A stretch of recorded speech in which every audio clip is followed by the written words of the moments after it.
Before we start. 1. This video is specifically for Sian, but I hope you can all enjoy it. 2. It's too hot for makeup and my face is really red, so just deal with that. And 3. My fringe has curled. But it's too long to be a fringe, so it's in my hair and it's upsetting me. So if you could just ignore that as well, I'd really appreciate it. On with the video.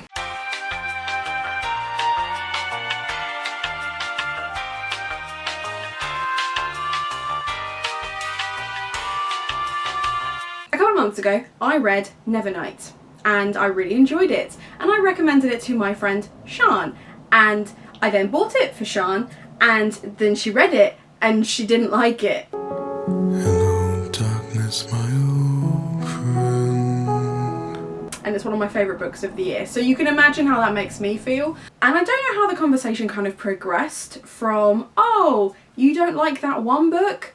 Okay, we probably have different taste in books then, to, well, I'm just going to recommend you a whole bunch of books and you better fucking read them. But here we are. She was telling me the other day she hasn't really been reading for pleasure until recently, and therefore she hasn't actually read anything new for the last 10 years. Because she's not been able to read for pleasure for the last 10 years, I decided I would recommend her some books. Some fantasy books, because Nevernight went so well last time. And what it was going to be is it's going to be 10 books that I loved and have read, 10 books that I would like to read, and 10 books that, Sian, just stay away. You'll hate them. Or at least I hated them, maybe you'll love them, I don't know. Maybe because our tastes are the polar opposite, actually you'll really like those. I hope not. We might not be able to be friends after this. This is a weird video to record. Like, here's 10 books that you might like because I liked them, even though history dictates we have very different taste. But I've taken that into consideration with my 10 books, so there are some in here that I need you to read because I really liked them, and there are some in here that you will probably like even though I didn't. That seems fair. That seems diplomatic. I think diplomatic is the word I'm looking for. I don't know how to recommend things to people because fundamentally my go-to move is just to be like, have you read this? You should. That's it. But if I did that in this video, it would be a really short video. So I guess I gotta say other things and stuff. We'll do the 10 I've read first, because that's the easiest list, and then it will steadily get more difficult. So the first book is A Song Below Water. This is a YA, new adult, urban fantasy about two girls. One is a siren, one doesn't know what she is, but sirens are illegal. Oh, hey cat. I know. This one uses sirens and other mythical creatures as a metaphor for Black Lives Matter. It only came out like a month ago and I really, really enjoyed it. And the reason I think you'll enjoy this is because actually it is quite slow paced, it's quite lyrical, it reads like a contemporary because they're dealing with contemporary issues. It's just the fact that sirens are being used as a metaphor in this instance. Really, really beautiful, and a black author. So it's actually own voices rather than white saviour. I've got fur on the end of my nose now. I don't know if I went boss-eyed. I might have done. But anyway, yeah, I really, really enjoyed this. I gave 5 stars to it, and I think you'll really enjoy it because it's very similar to your style of writing. The next one is another mermaid one. This is also a middle grade, so probably an easier read. I know when we talked about fantasy before, I was telling you about the fantasies that I'd read that were like 900 pages long, and you were just like, no. This is the complete opposite. Again, very, very lyrical in the way that it's written, very, very soft. It is more historic than the other one, but again, it reads like a contemporary. It reads like a kid's adventure book, and then you find out that there's like mermaids and sirens and things like that in it as you go. Obviously, it's hinted at the back, but I really enjoyed this one as well, and I think it is very, very similar to A Song Below Water. It's just different age ranges. But they were both very, very beautiful and very individual, and I think you'll enjoy them both. I've got so much cat fur in my face now. Thanks, bud. Speaking of books that are like 100,000 pages long, I also would like you to read The Priory of the Orange Tree. Now, this is an epic standalone by Samantha Shannon. It is a political fantasy with dragons and feminism and LGBTQ plus representation and like a variety of ethnicity representation, and just there's so much in this, and it easily could have been 200 pages shorter, I'll admit that, but it was really good. And I think if you're looking to challenge yourself and read something a bit more like complicated, then this is probably the read for you. Samantha Shannon is a massive name in fantasy at the moment. She's got the Bone collection. Is it the Bone collection? Bone season? Am I just making shit up now? She's got a whole other series of books that Frolic Through Fiction has done a whole reading club about and read through with. It's one of those things that people do where they talk about a book with people. She's done that. So I'll try and find a link for you and put it down there. The next one is one that I don't think enough people have read for my liking. This is Empress of All Seasons by Emiko Jean. This is a Japanese-inspired fantasy book. So all the mythology is Japanese. It's set in an alternate Japan where essentially to find a queen has to defeat 5 seasonal rooms. I really enjoyed this one because I liked the fact that it wasn't straight Greek Roman mythology or Norse mythology, which you will see a lot of in fantasy. It was something different, but it was really like, it just seemed really well constructed. It felt very individual and it was a really good read. It's quite an easy read as well, again because it's YA, so you'll probably read it quite quickly. It's not hard work. Did you read that? Sakhu Girls.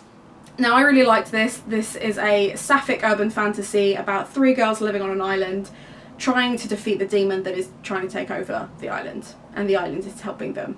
I don't know what I would compare this to kind of give you the general gist of it. It's very feminist, very female led. I don't know if there are any male characters. Oh no, there's 2. There's 2 male characters. So, but like there's no, they're all like, to be honest, you barely notice that they're there, but I really enjoyed it. I think you'll enjoy that one for several reasons that I've just mentioned. Why have I wrapped up like that? Have I forgotten how to do videos? What is wrong with me?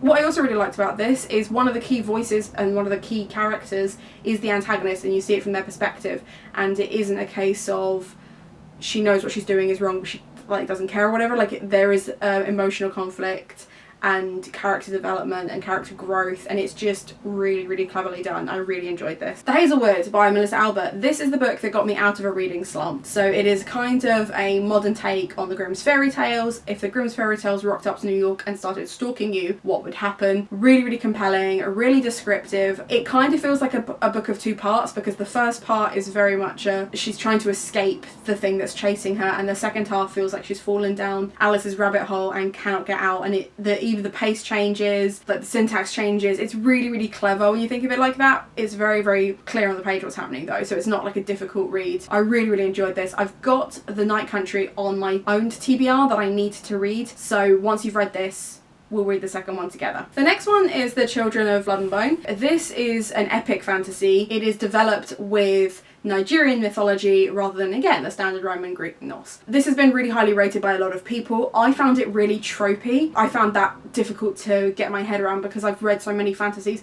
just like it before, but actually I wish that I hadn't and that this had been my first intro to it. And I think if anyone is needing like a gateway into fantasy, this has everything in it you could possibly need from a fantasy, and then but with also the understanding that there is a lot more representation in this than you will find in any other fantasy of this ilk. It's really like it is good. It is fast paced. It is action driven rather than character driven. The characters don't really get development. They're just kind of there. There's several bits in it where I'm just kind of like, he was in that just for plot, huh?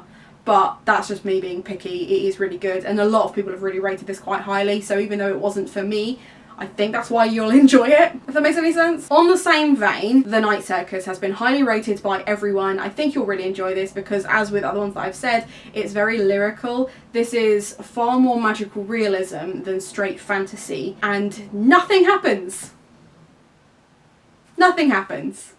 But it's beautiful and fantasy, and at least you'll be able to have conversations with other people about it. I don't know why I put it in that list, but I guess it didn't deserve to go in the other 2 lists because you shouldn't stay away from it. I think you'll really like it, but I also didn't love it for me. Every Heart an Open Doorway. Again, I read this last month and really, really enjoyed it. It's a very, very short read, but it's another one where it's a fantasy in the Alice in Wonderland style, but it's what happens when Alice comes back from Wonderland and can't get back, and how does she deal with that with a little bit of a murder mystery. So this is a contemporary fantasy that actually is more contemporary than fantasy. It kind of has this fantastical element to it because they've all been in fantasy worlds rather than because the story itself is fantasy led. But it's really, really good. The characters are really compelling. I like the representation in this. I like the variety in this considering it's such a short book, and it's a really cool idea. And the last one that I want to recommend to you, you'll probably hate.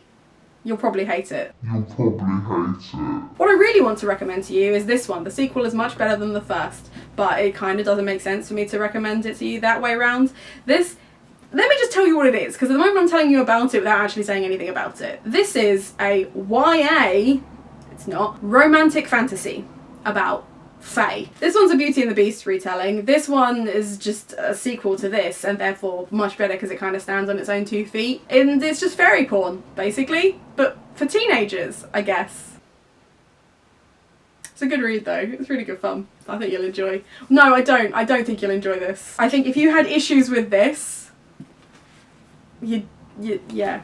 But like I said, I really enjoyed them. So that's the first 10. The second 10 are 10 books that I have not yet read, but that I would like to read, and you should also read them for that reason. Because maybe you'll like them and I don't, or maybe vice versa. I don't know why I'm making such a big deal about the fact that we've got very different tastes. It's okay to have different tastes. That's completely normal. But I'm making a big deal out of it for absolutely no reason, apparently. Okay. Bone Crier's Moon by Catherine Purdy. Cemetery Boys by Aidan Thomas. A Court of Miracles, Kester Grant.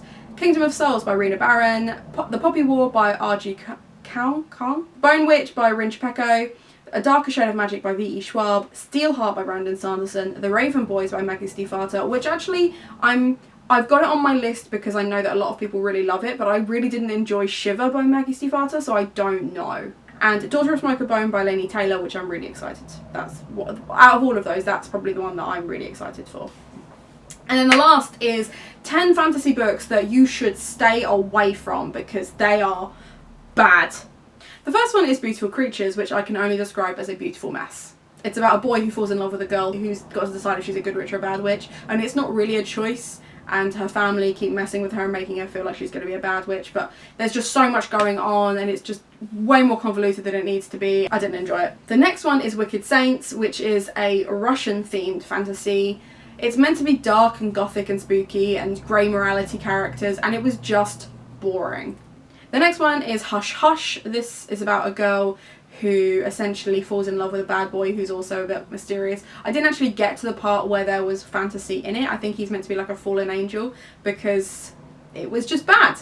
And the first 12 chapters are just her not dating this guy, but constantly thinking about him and thinking about how she's not dating him, and no. Didn't enjoy it. The Fork, the Witch and the Worm I've already put as my most disappointing book of 2020 so far. If you've not read Eragon, I think you have read Eragon, but if you've not read it, Eragon is great because Eragon is essentially Lord of the Rings but YA, and The Fork, the Witch and the Worm is boring trash.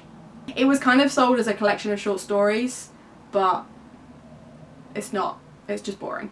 A Curse So Dark and Lonely is another Beauty and the Beast retelling, but we've already got one of those on the list and that one's better, so don't bother. The Shadows Between Us is about a girl, I think, who is an assassin and decides to marry the king so that she can then kill him, but then she has to protect him because other people are trying to kill him. And the concept sounded really interesting to me, but I've just heard people slate it, so don't bother. The Ballads of Songbirds and Snakes. I think it is Songbirds, maybe, I don't know. It's the newest Hunger Games book, and it's from the perspective of the guy that runs the Hunger Games, and from what the short bits of it that I've read and the reviews that I've seen, essentially he's just a chauvinist who gets his own way. There are enough of those in real life. We don't need to be reading fantasy about them. Who's writing fantasy about them? Why? Okay, The Beautiful is a vampire murder mystery, except it isn't, and I know that you and I have a massive thing for an interview with a vampire, and this is nothing like that. So let's just keep our vampires pure, shall we? I've got elitism about vampires. This is a bad book. Serpent and Dove is another YA romantic fantasy that's problematic from start to finish because it's a witch hunter and a witch getting married because they're kind of forced to get married and they hate each other, but they've also got to like help each other, and it's just and then it just gets more complicated, and then there's like racial stuff in it, and it's I hated it. It was really bad. The pacing of it was weird, and the bromance wasn't really romantic. the main love interest had zero personality. He was just an arsehole. He was just rude.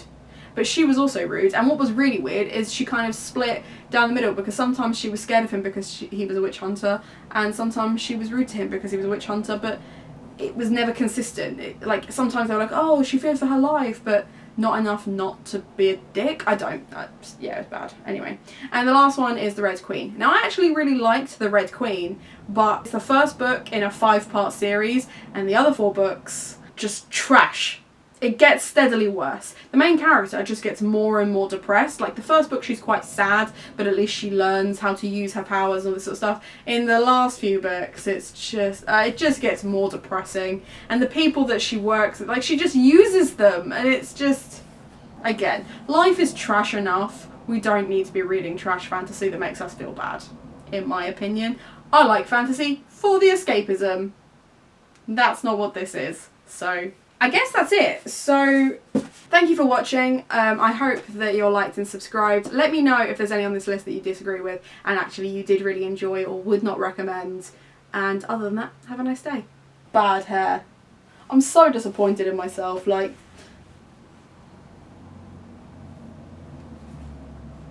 it looks like a plume.